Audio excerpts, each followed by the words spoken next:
What's going on, guys? It's your boy here, the TCP Live, here for another video. Always giving you sports videos, and occasionally we might talk about Kim Kardashian. Not really, but you get my point.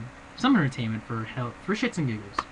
Alright, so I've been thinking to myself, what teams in the NBA playoffs should be worried? What teams should not be worried? Because right now, there's some teams right now in the playoffs that I know it's just starting the first round. You know, we're either already into game one or, hell, some of them already in game two, planning possibly for game three. Teams that I think in the NBA playoffs should possibly be worried. Miami Heat, I know they're only down by 3 right now to the Indiana Pacers in the fourth quarter with 7 minutes and 15 seconds to go. But honestly, I would be worried if I was in Miami Heat. I would be worried. And this is the reason why I'd be worried if I was in Miami Heat. Because you lost Chris Bosh out indefinitely. Alright? Now people say, oh, well, they got D Wade. They got LeBron James, the guy who just won the MVP. They should be fine. They have no big man down low. Udonis Haslem and freaking Joel Anthony with Ronnie Tarioff cannot do it by themselves down low. Trust me, I'm a Celtics fan. I know how much of a big guy down low means a lot for getting rebounds and stuff. So, Kevin Perkins being traded, for example. But you need the big guys down, especially with the guy that's 7'2". A lot of people forget Roy Hibbert is 7'2", guys. And I know Danny Granger and Paul George are getting into foul trouble. I know so far in the series, and they're not doing as well as some people thought they would be doing. But guys, it's only the first 2 games. Relax. It's a 7-game series. Talk to me around game 3 or game 4. But I do think the Heat possibly should be worried. Do I think they could squeak out again with the win against the Pacers? Yes, but it's determined if they do. And what if they face a team like the Boston Celtics or the Philadelphia 76ers? Do I think the Heat would beat the Sixers in 7-game series? Yeah, I think they would. But I don't know about the Boston Celtics. And I'm not just saying that, because you're a Celtics fan. No, because of the fact, again, you're worried about the big man down low. Who is going to guard Kevin Durant? Kevin Garnett. Who are you going to have him guard him? Udonis Haslem? I don't think Haslem, don't get me wrong, Haslem is an okay defender, but I don't think he's going to be the one to be stopping Kevin Garnett down low, or whenever Garnett goes and hits his mid-range shot. I don't know how that's going to work out for them. And then you go to the Celtics and Sixers series. I know it was a controversial call yesterday between the Sixers and Celtics. I still think the Celtics are going to win, possibly in 6 games. I wouldn't be surprised if there was a 7th game, but safe side, I'm going to say there's going to be 6 games and whatnot. But the Sixers, they're looking pretty good, so don't sleep on the Sixers.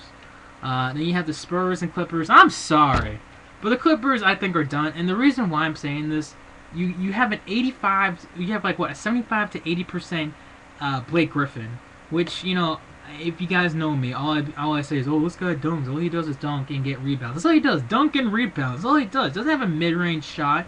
He's not like a Kevin Love that can go behind the 3-point range and start shooting it right there. And the guy cannot shoot a goddamn free throw. This guy's horrible at freaking free throws. So, the Spurs have the advantage, obviously, because of home court, and the fact that Tony Parker is playing great. Tim Duncan's playing pretty damn good, if you ask me. And Manu Ginobili's red hot coming off the bench. So, it might be too much.